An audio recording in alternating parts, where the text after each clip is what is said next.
भाजपने दिलेली अब की बार 400 पार ही घोषणा अखेर फोल ठरली। गेल्या 2 दशकात भाजपची घोषणा पहिल्यांदाच निवडणुकीत चालली नाही। इंडिया आघाडीने जोरदार मुसंडी मारत भाजपच्या मनसुब्यांवर पाणी फेरलेलं आहे।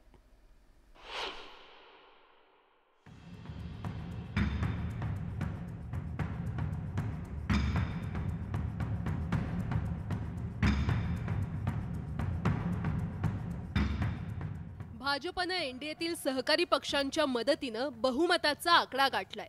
मात्र हा आकडा 2019च्या तुलनेत चांगलाच घटलाय, कारण 2019 मध्ये भाजपने मित्र पक्षांसह 350चा आकडा ओलांडला होता आणि त्यामुळेच की काय भाजपने 2024 मध्ये अब की बार 400 पार अशी घोषणा देऊन विरोधकांच्या गोटात चांगलीच दाणादाण उडवून दिली होती।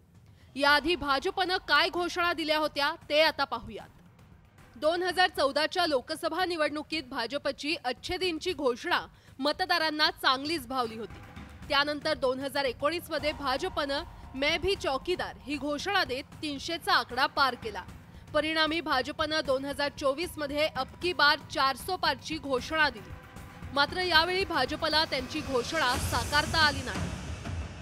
देशातील मतदारांना गृहीत धरणं आणि हुकुमशाही पद्धतीने काम करणं भाजपला भोवल्याची टीका संजय राऊतांनी केली। या देशातील मतदारांनी आतापर्यंत भल्या भल्यांचा माज उतरवलाय याची आठवण संजय राऊतांनी करून दिली।